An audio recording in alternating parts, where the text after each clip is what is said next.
Taylor, our Ginny Weasley. Ginny Pop. Sam Clement, Albus.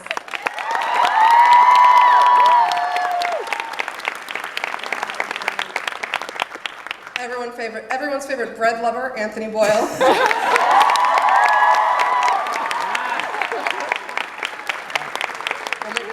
Particularly. Alex Price, who plays Draco Malfoy.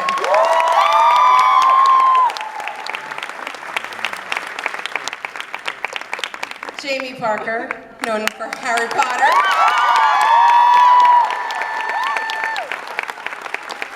Noah Dumesney, Hermione Granger.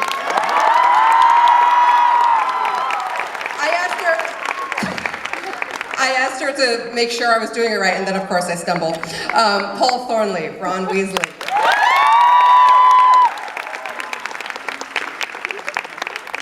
So as a reminder, throughout the first part of this panel, we are going to be collecting your questions via Twitter with the hashtag BroadwayConHPCC, so make sure you're doing that. Well guys, welcome to BroadwayCon. Thank you for having us. It is such a delight to have you here. You guys are one of the very few full transplants from London in terms of shows. They don't usually rebuild it, and they brought you all the way over here. Sorry, it's an awkward phrase, but we're so happy to have you here. We do this at Mischief Management and at BroadwayCon with every person we meet. So I need to do one question where we just go around the mulberry bush. What is your house? I am a Gryffindor. I am a Hufflepuff. A lot of love for Hufflepuff. I'm a Slytherin. Slytherin. Ravenclaw. Ravenclaw. Gryffindor. Thank you. And you? Oh, Gryffindor. Oh, Gryffindor. Yeah, Gryffindor. But with like strong Hufflepuff leanings, like underneath it all. Yeah. Gryffindor. So I imagine coming over here as a group sort of helped with the transition and helped you guys acclimate to life over here. But what's it been like performing what you were doing for so long in the UK, here in the smack center of New York City? Loud, man. You guys are loud. Loud compared with London. Everything's louder. The gasps, the roar of the grease paint, the smell of the crowd, everything is just turned up to 11 over here. It's fantastic. Absolutely true. I think there's something consistent though, which is the quality of a Harry Potter fan, which is loyal, intense, intelligent, and very attentive. Would you agree? Yeah. Yes.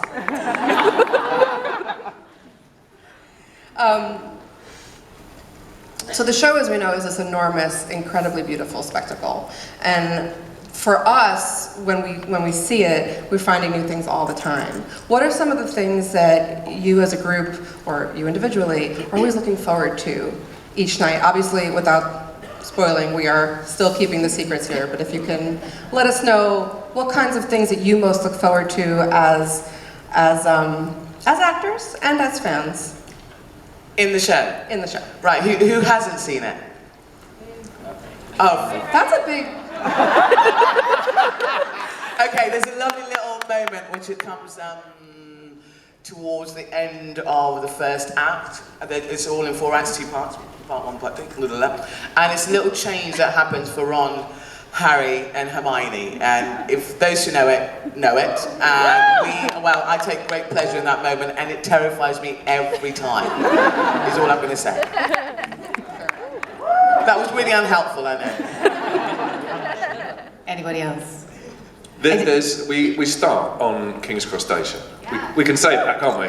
It's been in the trailers. So it's a little moment for us all to be together right at the very beginning of the show. Except for me, I'm not in that bit. And me. Yeah. Apart from the Malfoys. But the first time we performed this in America, we did our little scene at the beginning, and I walked off and just said to her, "I love Broadway." No, you didn't. You said, "I bloody love Broadway." What was it? Was it the reaction? Was it the feeling? Yeah! Lots of clapping. Big fan of clapping. I love clapping, love laughing, it's great.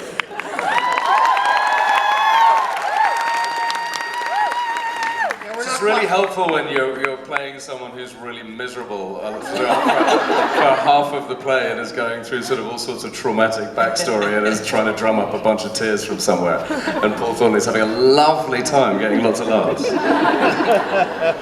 That's the Ron Harry struggle forever. Harry's like, I'm saving the world, and Ron's entertaining. It's like I'm having breakfast. We're still in Keep the Secrets mode, as you know. It's been a couple of years you guys have been doing this. Do you ever find yourself just getting close to spilling? Because, yes? Yes. You want to tell us more?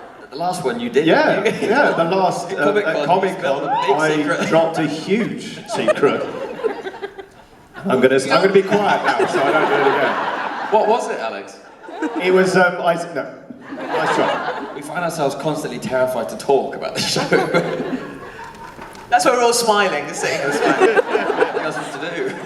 I remember when I was cast and couldn't tell anyone, I told everyone I was playing an Irish boxer called McGinty. They're like, wow, that role really suits you. And I was like, yeah, cheers, thanks lads.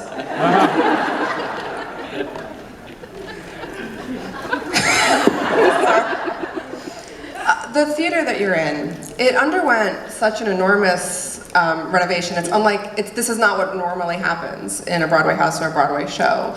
How does being in that environment contribute to, and for those who don't know, I think I can say, it is incredibly transformed in every corner of the theater. There's millions of dollars renovation to make it truly immersive. Does that bleed into your performance? Absolutely, and I think I would love to be a punter here one day, maybe I will, because coming into that theatre for the show, and we can compare it to London openly and say this is something else.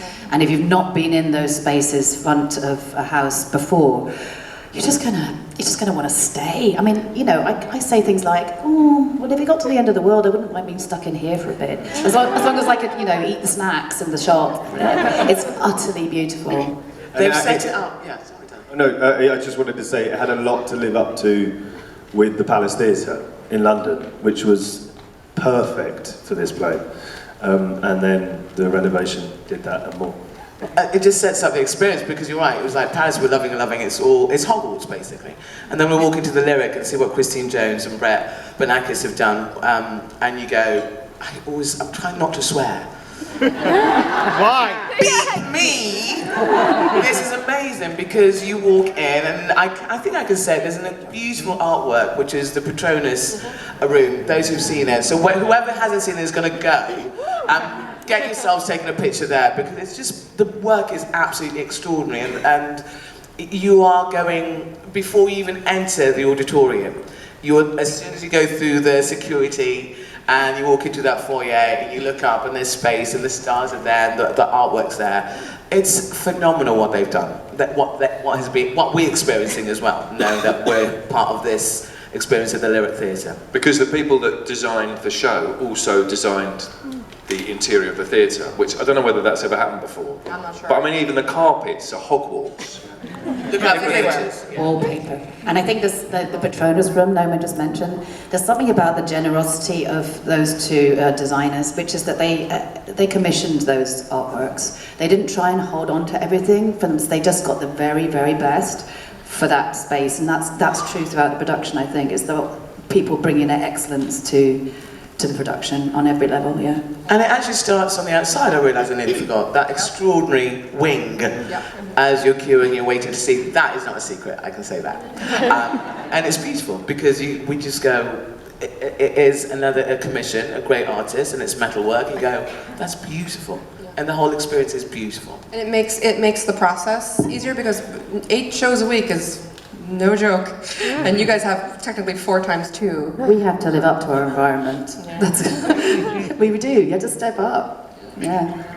Well, it's really, really well done. I saw it in London and I saw it here. I'm a very, very Where lucky, did you prefer it? very London lucky or Harry Broadway? Potter fan. They look kind of similar to me, I don't know. So our performance is better in London or Broadway? There was no difference. You were utter professionals both times. You're not going to get me on that one. Nice work. What's been something that's surprised you about performing in America? I know you said loud, but do you have any fun kind of, man, this would not happen in Britain stories between whether it's meeting fans or something that happened during a show? There was something that happened the other day. One of the cast members was picking up his car from the car park straight after the show, and he said, "I will never do that again," because he overheard someone say, "There's just not many songs for a musical."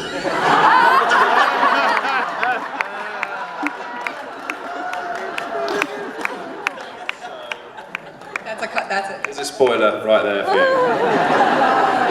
Dang it. Wow. I think the stage doors in London were very lovely, and but the stage doors here are even longer and even more generous. And your commitment there to come to meet us and to talk about your experiences for the day, about the show, and your love for these characters is really amazing, and it's really stepped up here, which makes stage door even more enjoyable. I think it's another transition over here, which is I'm enjoying a lot more. I could say one thing, that you guys, the culture over here is not embarrassed or afraid about communal experiences, about throwing in your lot in a room full of complete strangers and just giving your whole heart and soul to it, and all of your imagination. That's a really beautiful thing. That's what I mean by louder and being turned up to 11. You guys are a global constant. It doesn't matter where this show's going to be done, whether it's in Melbourne that's coming up, or it's going to be appearing in a bunch of other places as well. So that there's definitely a through line, but in England there's always a bit of coaxing that needs to happen, to draw the English out of their shell. So that's a daily surprise and a daily delight for me. Have you gotten used to being part of the greater Harry Potter landscape yet, having done this for a while? I personally feel that the seven of us, with this theatrical experience, first and foremost, I'm so happy that we still like each other after nearly 3 years. That for me is the biggest thing, because as creatives and as actors and as sharing this experience has been phenomenal. And then we know that there's this bigger world, because it was Daniel and Rupert and Emma were the film versions of that, but ultimately this story is the books is where it all starts from. So we understand, all of us, the legacy of what we have to be part of through that line. And we're theatrical creatures, and that's been, yes, we are now part of this amazing world, it feels like, and that's from my perspective, definitely. And I think with my casting is definitely going, oh yeah, we can do that with theatre, we can do that with storytelling.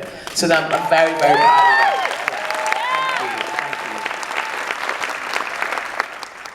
It's a lot. There's been 20 years of build up to this moment, and so I can imagine it was a lot to come into. So you guys, I have heard tell, you guys can rip up a softball pitch. Well, do you want to talk about it, Paul, Alex? We're terrible. We're terrible. And the most joyous, that's what everyone says. Yeah, I miss it so much. your commitment was amazing. We tried so hard. Alex and I were so committed to catching the same ball one day that I ended up with about 6 stitches above my right on my elbow. Yeah. Your eye. God, that was a good day. And he caught it. I caught it! He caught it as well. So for those who don't know, they play in the Broadway Softball League as the Fizzing Whizbees. Go Whizbees. We did beat Kinky Boots though, once. Is that all we won? Paul, didn't you get a prize? A big A1 for effort or something? You got a nice. Yeah, we got. Somebody made you a. Tried the best award or something. That famous award.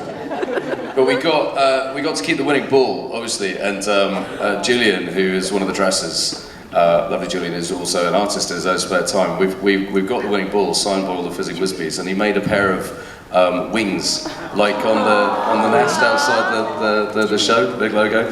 So there's a softball, big pair of black wings on it now. It's kicking around. It's a snitch. Yeah, a snitch. Speaking of the nest, I hadn't planned this, but If you had to pick, and there's a great debate among us around Harry Potter with Harry Potter fans. Oh no, it's to keep the secrets. I can't ask it. I'll ask it on Twitter later.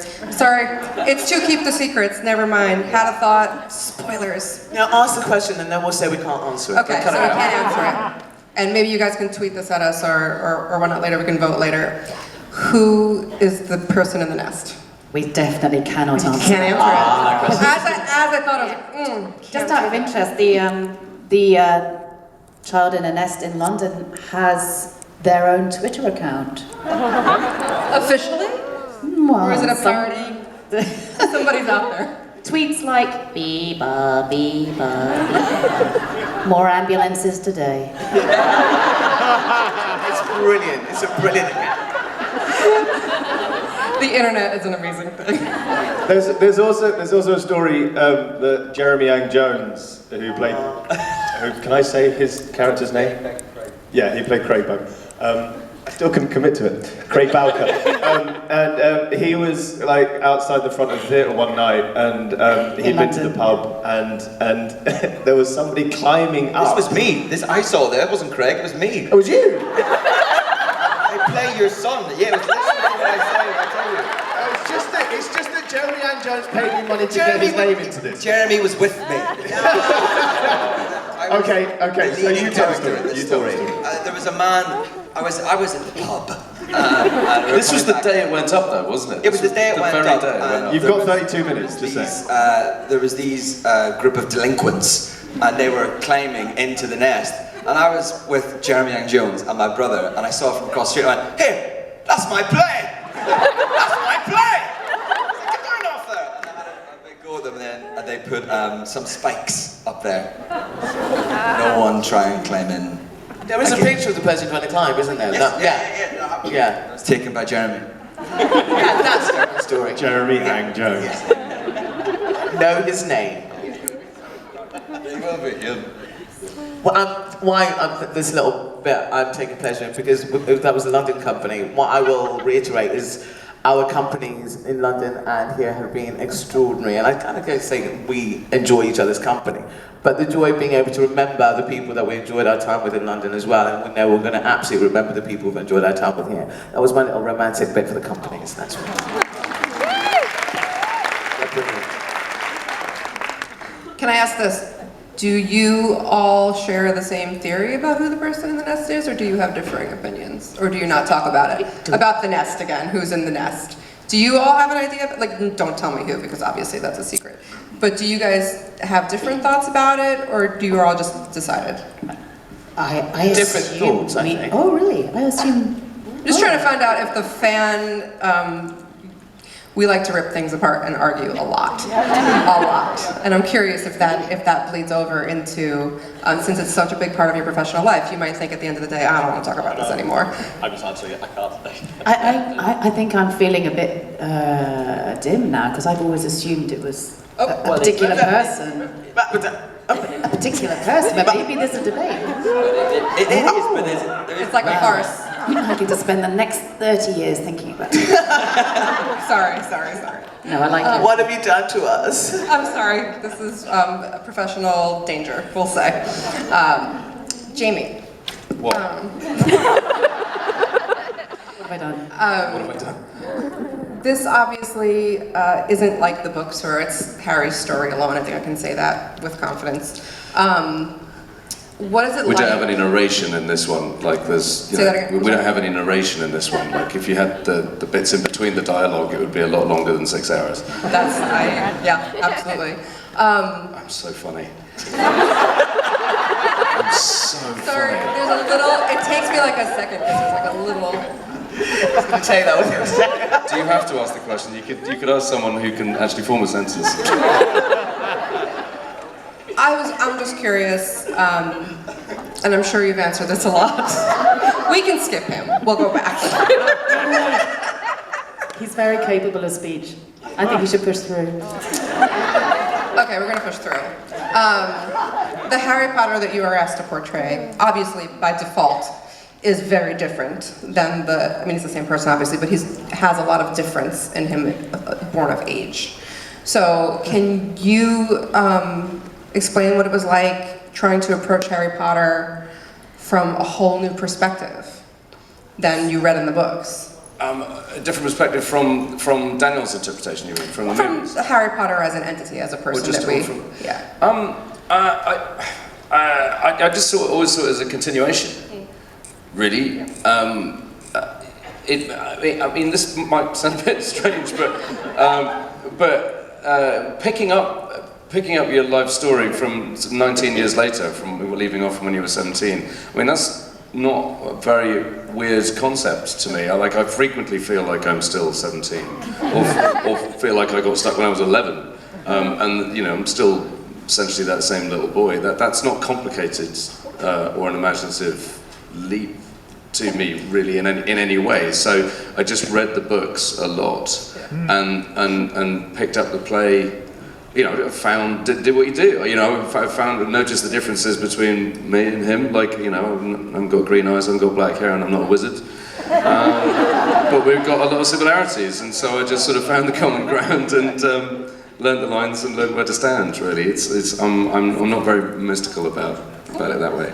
Great. That's great. That's cool. That's all. You're doing great.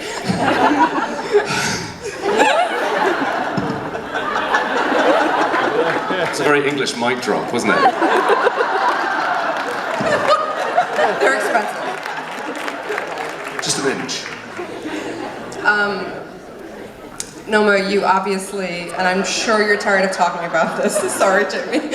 I'm sure you're tired of talking about this, but I couldn't bypass how many more young women your casting in this show gave agency and representation to through the Harry Potter books.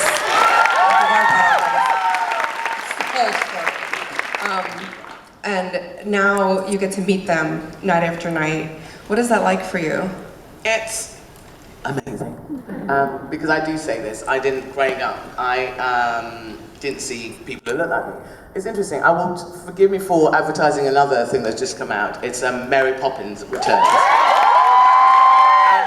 I've got a tiny, tiny little part, and I'm very, very happy about it. What's interesting for me, I love Mary Poppins. I grew up, as we all did, and that film is just, and to be able to be part of this. And I've said to a few friends of mine, black and brown and other, going, isn't it strange seeing black people in Mary Poppins Returns? No! And I'm one of, well, it should be, and it is, but having grown up, not seeing that, going, we were always here. The world always goes on, but how we tell stories is the thing that changes how we receive information. So, absolute privilege and pleasure to have this, because that's what started it for me. That John Tiffany, Sonia Friedman, J.K. Rowling went, we'd love you to play Hermione in this theatre show. And therefore, and not just girls, boys as well. Because I remember reading these stories in my 20s. And going, I know what Hermione looks like. I see, and that's what books give you. Books give you your own imagination. Books tell you how, well, you tell the book in a weird way, how you can see that character. And we all have our own versions, and our own versions are usually to do with us. So having the privilege of playing this version of Growing Up Hermione, it's changed my life, and I'm so very, very grateful. Yeah.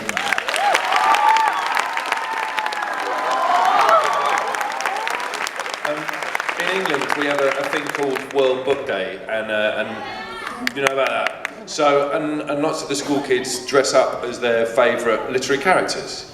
And Sherelle Skeet, who played Rose Granger Weasley in London, she got this amazing letter one day with a picture, and there was a little black girl who'd dressed up as Rose Granger Weasley, and her mum had written, finally, my daughter has someone to go to school as today.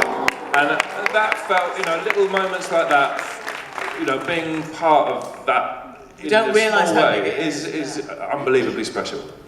Yeah,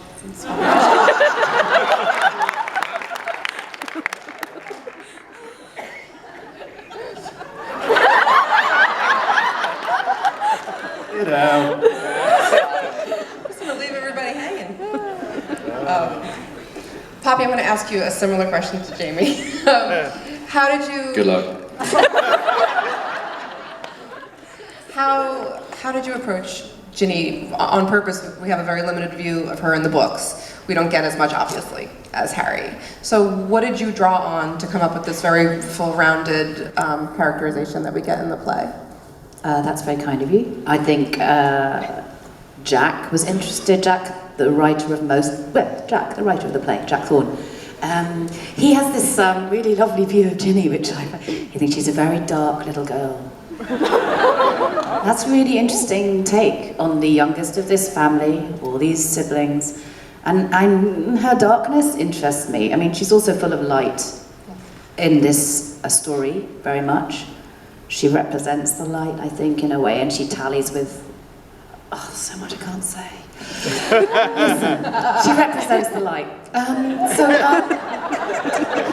I think what we have to remember is that most people just do a play without any kind of information or backstory, but as Jamie pointed out, we've got this rich scene, and so although she may be less present than some of the other characters in the books, what you get is just fantastic. And you carry inside you that fight, that trauma. Jamie and I talked about the trauma that both Harry and Ginny suffered as kids at the hand of he who shall not be named. And I think that's incredibly rich for a start. You know, how far do you interpret that? And how far does that mean that your relationship with this man you've loved all your life has that fear in it and that strength and that, you know, he saved her life. It's her turn to save his. You know, that there's a lot. It's very, very rich. And also she's funny. And I just She is. And the play would fall apart without Janee. well, yeah, she's certainly. She's very admirable. I do admire her. I mean, people expect me to do things for them because I'm playing Ginny, so I just sort of do them, but that's going to end in April. But also there's these other gorgeous relationships, all of which are in the books, you know. We have a relationship in the books which we have in real life, and the same with Ron, and then, you know, this long rivalry, and then these beautiful boys we've all produced. Yeah. So, you know, I don't feel at all lacking in material, if that makes sense. I completely agree. What Janee goes through in book 2 is, yes, very dark, you're right. Anthony, I'm going to pick on you for a moment. I read an incredibly interesting article where you talked about the physicality of Scorpius and how you looked at purebred dogs and their voices. And that's how, it's such a fascinating thing to me, so I hope you don't mind me mentioning it. Yeah, I just wish I hadn't said it though. It's good. Because it gets brought up all the time. Yeah, so basically I had this idea when I read on Pottermore, all the stuff about the Malfoys was that they were purebred, pure bloods. And then I just looked at like purebred dogs, and what happens is they usually have like physical deformities, and they're like pugs, like their larynxes are like, they sort of get shortened and have breathing problems. And I just tried that in rehearsals and it seemed to work. So I turned up on day one with an iron lung. Yeah, so I threw lots of stuff at the wall in rehearsal, and like some of it stuck. I mean, I'm pretty sure I gave Scorpius a limp one day. Do you know, I was just like, I did. Yes, you did. I remember. So, like, there was a lot of bad choices, but mistakes are beautiful. So, yeah. No, it's a fascinating thing. It's not at all meant as a bad thing. No. Fair, valid. Alex, Draco gets so much keep the secrets blank with the audience because it's such a new and amazing time that we get to spend with him. How did you go about making sure that was relatable to both the person that we knew from the books and what we get to see now? Well, I started looking at deformed birds. Just found them my in.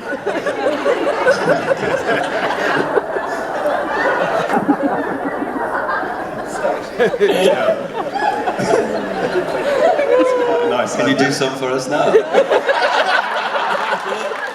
No. Sorry, what was the question? What did you draw from to inhabit Draco? I focused mostly on the 19 years between the end of the books to the start of our story. So, you know,